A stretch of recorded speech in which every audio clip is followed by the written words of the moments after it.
Bom dia! Hoje iremos falar sobre o dadaísmo.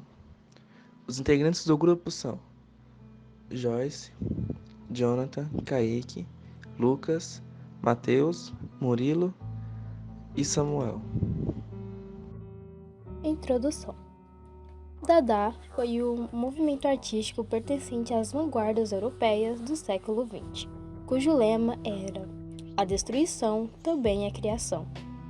É considerado um movimento propulsor das ideias surrealistas e tinha um caráter ilógico, antirracionalista e de protesto. Isso porque, através da ironia, buscava questionar a arte e, sobretudo, seu contexto histórico, com a ocorrência da Primeira Guerra Mundial. Bom, o contexto histórico do dadaísmo é que no início do século XX havia um clima de tensão entre as grandes potências europeias, gerada pela política de expansão neocolonista, que foi iniciada no século anterior. O sentimento do nacionalismo, desenvolvido durante o século XIX, era usado agora para alimentar em cada nação a crença em sua superioridade em relação a qualquer outra. Como consequência de tal rivalidade, além de acordos entre as nações, a corrida armamentista intensificou-se.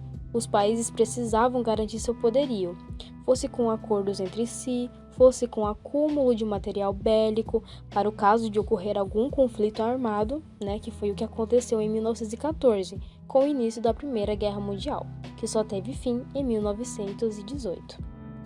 No entanto, ao lado da tensão política, havia também certa euforia em relação às inovações tecnológicas que estavam evidentes no início daquele século, como o telefone, o telégrafo sem fio, o aparelho de raio-x, o automóvel, o avião, o cinema. O século que se iniciava mostrava o predomínio da tecnologia e, com ela, da velocidade. Nesse contexto, alguns artistas, diante da matança que estava em curso durante a Primeira Guerra Mundial, mostravam-se descrentes da civilização e do propalado progresso social de início do século, que contrastava com o conflito armado. Esses artistas, munidos de um espírito anárquico e questionador, criaram então um movimento de vanguarda, o dadaísmo. Origem do dadaísmo. Em 1916, os artistas e agitadores culturais Hugo Ball, Amy Hennings, Marcel Janco, Richard Hülsenbeck, Tristan Tzara, Sophie Tauper-Arp e Jean Arp fundam o Cabaret Voltaire. O espaço foi feito com o intuito de ser um lugar para manifestações políticas e artísticas em Zurique, na Suíça. Lá, um grupo de artistas refugiados com tendências anarquistas, dentre escritores, pintores e poetas, reuniram-se para inaugurar uma nova manifestação de arte. É nesse contexto que o poeta romeno Tristan Tzara cria o movimento dadaísta, em meados da Primeira Guerra Mundial, junto aos artistas Hugo Ball e Hans Arp. Essa proposta de arte era irreverente e espontânea, pautada na irracionalidade, na ironia, na liberdade, no absurdo e no pessimismo. O intuito principal era de chocar a burguesia da época e criticar a arte tradicionalista, a guerra e o sistema. Foi assim que aleatoriamente foi escolhido o termo dadaísmo. Os artistas reunidos resolveram escolher um termo num dicionário que, de certa maneira, já indicava o caráter ilógico do movimento que surgia. Do francês, o termo dada significa cavalo de madeira. Nesse sentido, o dadaísmo é considerado um movimento anti-artístico, uma vez que questiona a arte e busca o caótico e a imperfeição. Meu nome é Murilo e eu vou falar sobre as características do dadaísmo. A primeira delas, e acho mais importante, mais notável, é o rompimento com modelos tradicionais e clássicos. Como assim? A arte antigamente, antes do dadaísmo, quero dizer, era algo mais pro olho, algo que não tivesse uma reflexão por trás daquilo. Era algo mais estético, algo que você olhasse e falasse que coisa bonita. Não tivesse tudo uma reflexão por trás da arte. Espírito vanguardista e de protesto. Nas obras é constante ver como eles estão protestando contra a guerra e contra a burguesia. espontaneidade, improvisação e irreverência artística. Os quadros dele, escrituras, literatura, era algo bem diferente do padrão da arte. Era bem espontâneo, era mais algo que era feito com materiais diferentes, seja fundido a metal, automóvel, papel, jornal, essas coisas. Algo para chocar realmente. Anarquismo e niilismo. O anarquismo é por conta que eles estavam constantemente criticando o capitalismo e falando que o Estado estava errado, que você seguir o Estado estava errado. Era por culpa do Estado que estava acontecendo essa guerra toda, do nacionalismo também. Já o niilismo, o que é o niilismo? O niilismo é você refutar a própria existência. Você olhar para sua existência e falar, não faz sentido. Não tem o porquê de eu existir. Não tem um objetivo de eu existir. Eu só existo. Basicamente, isso está constantemente criticando as crenças em geral. A busca do caos e desordem. Isso é por causa da burguesia, como já disse. É realmente algo para você parar e refletir e falar, nossa, realmente está acontecendo isso no cenário mundial? É isso que a gente chegou? Teor e lógica racional. Bom, o teor e lógica racional é mais na hora de você olhar. Você vai olhar e falar, nossa, isso é arte mesmo? Muitos dos burgueses fizeram essa pergunta para os artistas. Se realmente aquele mictório de cabeça para baixo era arte mesmo. Porque realmente não é algo para você olhar e achar bonito, é algo para você olhar e pensar. Algo para você olhar e falar, nossa, é realmente isso? Caráter irônico, radical, destrutivo, agressivo e pessimista. Como eu disse, eles estão constantemente atacando os burgueses e o capitalismo. E eles fazem isso de maneira irônica ou até mesmo algo bem pessimista. Como se o capitalismo fosse o demônio da Terra. Como fosse o anticristo encarnado. Aversão à guerra e os valores da burguesia. Isso acontece porque os burgueses mandam essa guerra e é o dinheiro que dita essa guerra, na verdade, o capitalismo que dita essa guerra. Como já foi dito, eles estão sempre atacando o capitalismo. E, porventura, os burgueses. Rejeição ao nacionalismo e materialismo e crítica ao consumismo e ao capitalismo. Nacionalismo e capitalismo já foi dito que foi graças a esses que fundaram essa guerra. Materialismo e consumismo são meio que consequências do capitalismo. Se você é capitalista, você vai dar muito valor ao seu material. E logo você vai consumir muito das coisas que não tem tanto valor depois que você morre. Bom, essas foram as características do dadaísmo na Primeira Guerra Mundial.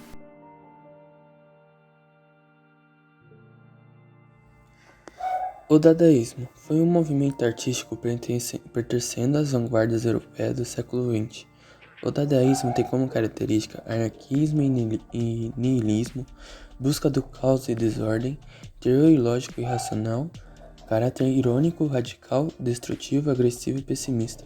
O dadaísmo no Brasil, assim como outras vanguardas artísticas europeias, influenciou o movimento modernista que surgia no Brasil.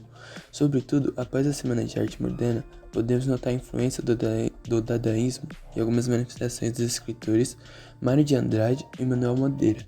Além dos dois, também se destacaram o teatro de experiência de Fábio de Carvalho e as pinturas de Ismael Nerva. Um dos poetas que mais influenciou o dadaísmo no Brasil é o Ode ao Burguês, de Mário de Andrade. O dadaísmo na literatura.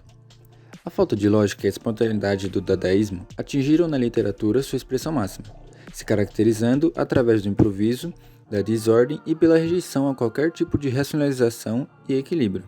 Em seu último manifesto, Tristan Tzara afirma que o grande segredo da poesia é que o pensamento sai da boca.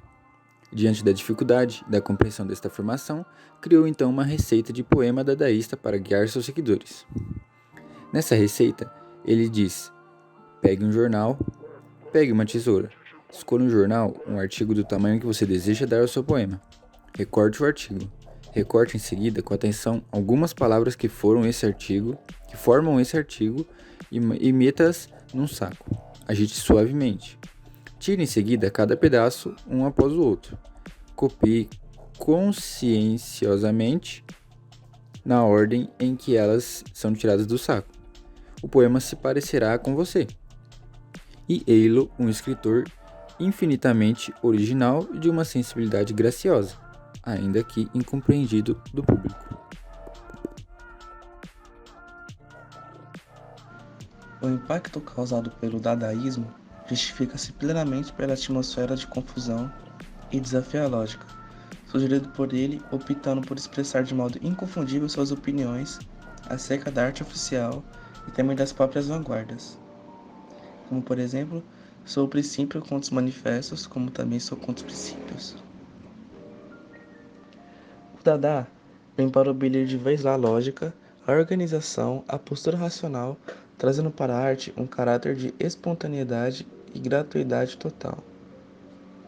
Segundo o próprio Tizara, Dada não significa nada.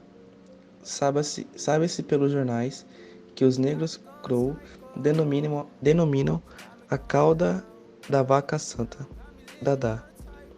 O cubo é a mãe em certa religião da Itália, Dada. Um cavalo de madeira, a ama de leite, dupla afirmação em russo e em romeno, Dada. Sábios jornalistas viram nela uma arte para os bebês. Outros, Jesus chamando criancinha do dia, o retorno ao primitivismo seco e barulhento e monótono. Não se constrói a sensibilidade sobre uma palavra. Toda a construção converge para a perfeição que aborrece. A ideia estagnante de um pântano dourado relativa ao produto humano. Tristan Tzara. Artistas do dadaísmo. Esse movimento artístico teve vários artistas e obras durante sua existência, considerando que foi um movimento bem influente em vários países e antecedeu a outros movimentos. Podemos citar como artistas, por exemplo, Francis Picabia. Ele foi um pintor que viveu de 1879 a 1954 e também é considerado um dos principais representantes do dadaísmo. Mesmo ele transitando entre outros estilos de arte, como o impressionismo e o fauvismo. Seu estilo de arte era bem escandaloso, como podemos ver em Desfile Amoroso de 1917. Teve também a Hannah Rock, que viveu de 1889 a 1978. Foi muito importante por representar o empoderamento feminino no seu grupo de adeptos em Berlim. Ela abordava temas como o direito ao voto e a liberdade sexual. Outro alemão conhecido nesse movimento foi Hans Arp, de 1886 a 1966. Sua entrada no movimento se deu em 1920, quando o pintor, poeta, escultor e artista plástico produziu uma série de obras dadaístas vanguardistas. Uma de suas obras mais conhecidas é De Acordo com as Leis do Acaso, de 1933. Hugo Ball, de 1886 a 1927, foi um poeta muito importante no dadaísmo, por elaborar o Manifesto Dadaísta. Seus poemas eram absurdamente lógicos, questionando assim a sociedade e seus papéis. Passando a lista agora para o pintor e fotógrafo americano Man Ray, que viveu de 1890 a 1976. E foi considerado um dos principais artistas dadaístas na década de 1920. De natureza anárquica, o seu amor pela pintura começou quando ainda era jovem, e em 1915 ele conheceu um dos precursores da arte conceitual, e claramente do dadaísmo. E com ele fundou e propagou o dadaísmo em Nova York. Podemos citar como uma de suas obras o quadro Primazia da Matéria sobre o Sentido, de 1929. Marcel Duchamp. Falando em Marcel Duchamp, ele dá continuidade à lista como um dos artistas polêmicos do movimento. Nascido em 1887 a 1968, foi considerado um dos fundadores da arte conceitual e o inventor do ready-made. Uma peça bastante famosa dele é o LHOOQ, de 1919, que tem como figura principal a Mona Lisa com um cavanhaque rabiscado. A obra tinha como objetivo escandalizar a sociedade da época. Roald Hausmann, de 1886 a 1971, foi um poeta austríaco que atuou de forma ativa no dadaísmo, reconhecido por suas colagens e fotografias de certa forma inovadoras. Sua criatividade e seu deboche originaram quadros e obras como ABCD, de 1923. Tristan Tzara viveu de 1886 a 1963 e foi um dos grandes representantes do dadaísmo. O poeta romeno escreveu inúmeras obras para defender o movimento, e mesmo depois do fim desse, sua preocupação ainda se estendeu por meio de peças surrealistas. Podemos citar rapidamente também Max Ernst, um pintor alemão, e Sophie Tauber, uma artista plástica suíça. O dadaísmo, assim como outras vanguardas artísticas europeias, influenciou o movimento modernista no Brasil. Podemos encontrar essa influência em escritores como Mário de Andrade e Manuel Bandeira. Também se destaca o Teatro de Experiência de Flávio de Carvalho e as pinturas de Ismael Neri. Fim do dadaísmo. Considera-se que o dadaísmo morreu em 1922, porque os próprios fundadores, ainda com sentimento de frustração, vendo que não havia surtido efeito sobre a guerra, chegaram à conclusão que o dadaísmo foi inútil. E isso foi posto por Tristan Tzara, em uma palestra dizendo que, como tudo na vida, o dadaísmo era inútil. Mas em 1924, o dadaísmo converteu-se ao surrealismo, onde surgiu com algumas características do movimento, trazendo, portanto, uma luz no fim do túnel, e ele se deu com o Manifesto de André Breton. Por fim, antes de tudo, o sentimento da esperança e recomeço estava atrelado ao novo movimento, ao contrário do Dada, que apesar de trazer protestos e revoltas, não tinha um foco na construção do pensamento e do homem.